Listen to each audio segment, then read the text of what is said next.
शापित शाही शादी सिवोई और मारिया का राजकुमार अमाडो विक्टोरिया डाल पोर्टो एक सीरीज के लिए मशहूर हैं, पागल घटनाओं की।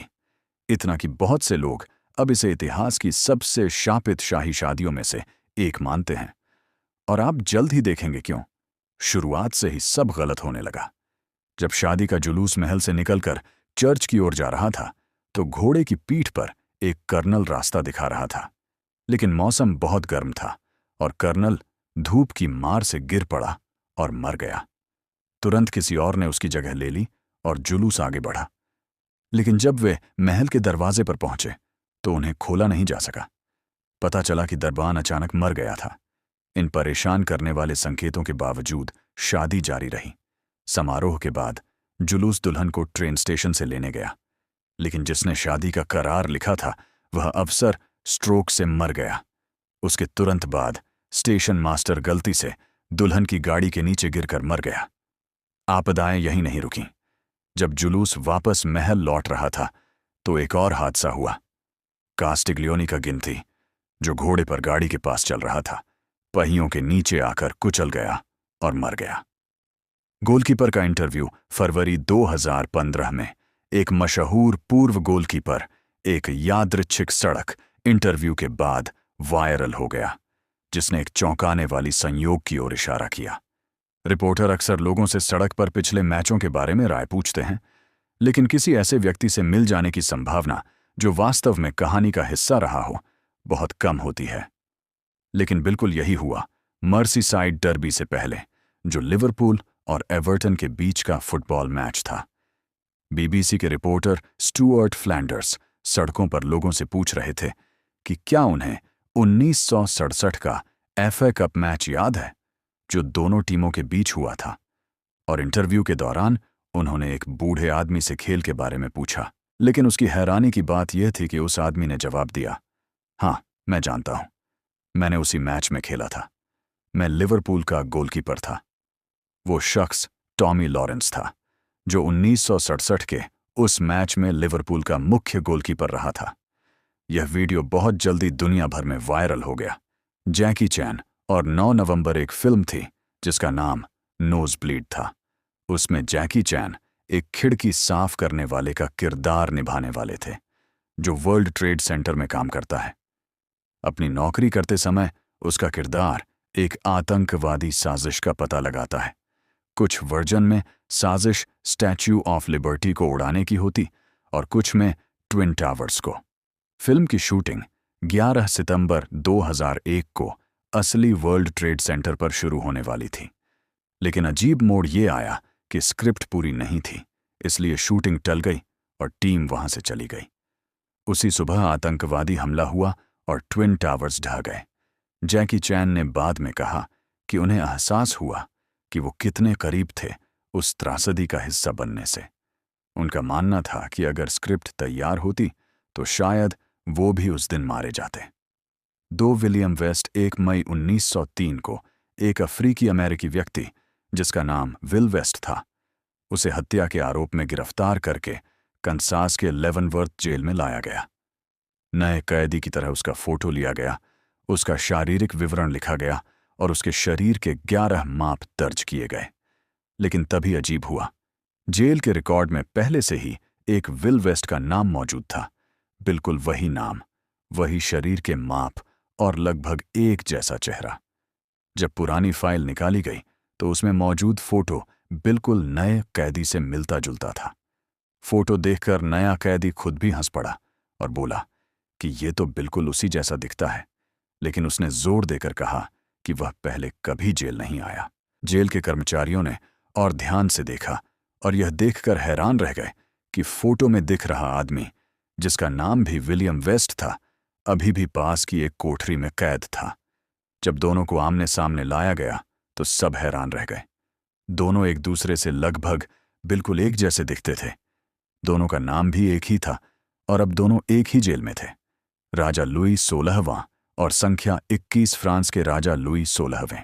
फ्रांसीसी क्रांति 1789 से पहले के अंतिम सम्राट थे। बचपन में एक ज्योतिषी ने उन्हें चेतावनी दी थी कि हर महीने की 21 तारीख को उन्हें विशेष सावधानी बरतनी चाहिए।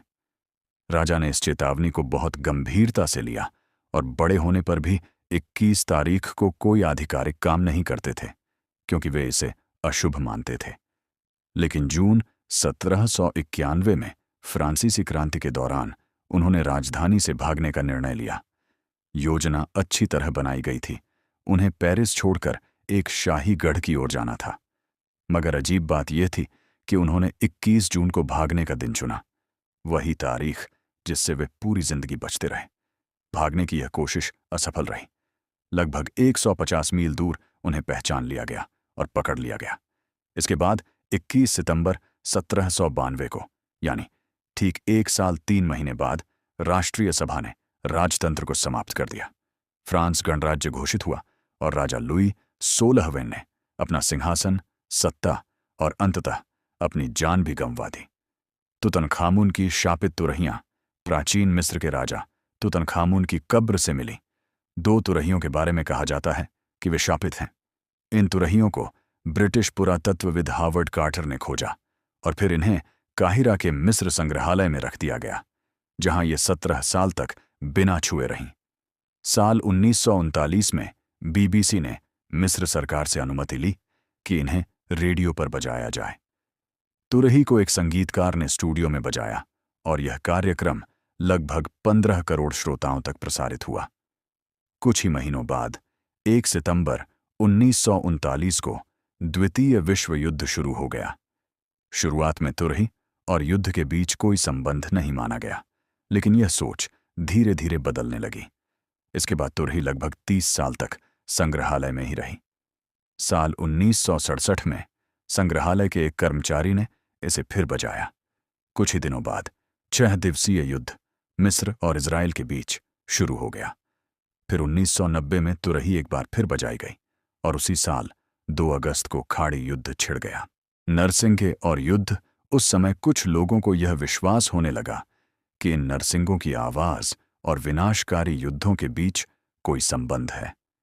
2011 में फिर से नरसिंगा बजाया गया और कुछ ही दिनों बाद 25 जनवरी को मिस्र की क्रांति शुरू हो गई। हालांकि नरसिंगों की आवाज और युद्धों की शुरुआत के बीच कोई वैज्ञानिक प्रमाण नहीं है, लेकिन बार बार समय का मेल होने के कारण बहुत से लोग इसे जुड़ा मानने लगे। आज दोनों वाद्य यंत्र काहिरा के मिस्र संग्रहालय में रखे हुए हैं और उम्मीद है कि इन्हें फिर कभी नहीं बजाया जाएगा। स्टीव जॉब्स का जैविक पिता 1986 में अपनी गोद ली हुई मां के गुजर जाने के बाद स्टीव जॉब्स ने अपने असली परिवार को खोजने की शुरुआत की।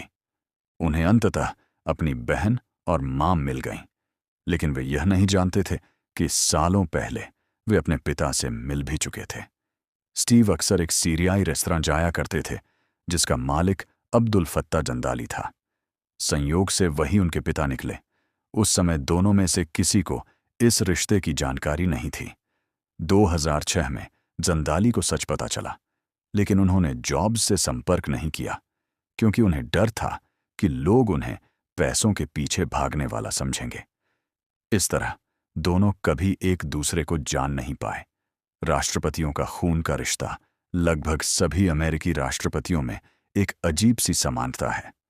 2012 में कैलिफोर्निया की 12 वर्षीय एक लड़की ने अपने परिवार की फ्रेंच वंशावली पर शोध करना शुरू किया, लेकिन जिज्ञासा में अमेरिकी राष्ट्रपतियों की वंशावली पर भी शोध करने लगी। उसके दादा, जिन्हें वंशावली का वर्षों का अनुभव था, ने उसकी मदद की। उन्होंने जॉर्ज वॉशिंगटन से शुरुआत की और पुरुष व महिला दोनों तरफ की वंश रेखाओं को खंगाला, और जो पता चला वह चौंकाने वाला था। वॉशिंगटन का संबंध इंग्लैंड के राजा जॉन से था, वही राजा जिसने मैग्ना कार्टा पर हस्ताक्षर किए थे। पहले किसी ने यह संबंध इसलिए नहीं खोजा था क्योंकि ज्यादातर शोधकर्ता सिर्फ पुरुष वंश पर ध्यान देते थे और केवल 22 राष्ट्रपतियों की जड़ें जोड़ पाए थे। लेकिन उस लड़की ने खोज निकाला कि अमेरिका के हर राष्ट्रपति सिवाय एक, मार्टिन वैन ब्यूरन, 8वें राष्ट्रपति, का रिश्ता राजा जॉन से जुड़ा हुआ है। वैन ब्यूरन का परिवार नीदरलैंड से जुड़ा हुआ था। नेपोलियन का राज्याभिषेक गुब्बारा 1804 में नेपोलियन फ्रांस का सम्राट बनने की तैयारी कर रहा था उसने फ्रांसीसी गुब्बारा निर्माता आंद्रे गार्नेरिन को आदेश दिया कि वह एक विशाल गुब्बारा बनाए जो ताज की तरह सजाया गया हो और जिसमें रोशनी व प्रतीक हो। गुब्बारा समारोह के दौरान उड़ाया गया और सामान्य रूप से आकाश में गायब हो गया। ज्यादातर लोगों ने तुरंत उसे भुला दिया होगा, लेकिन वह गुब्बारा इटली के रोम तक जा पहुंचा और अंत में लेख ब्राचियानो में उतरा। लेकिन इससे पहले वह नीरो की समाधि से टकराया और ताज जैसी सजावट गिरकर सीधे उसी समाधि पर जा गिरी। जब नेपोलियन ने यह सुना तो वह क्रोधित हो गया। वह नीरो से तुलना नहीं चाहता था,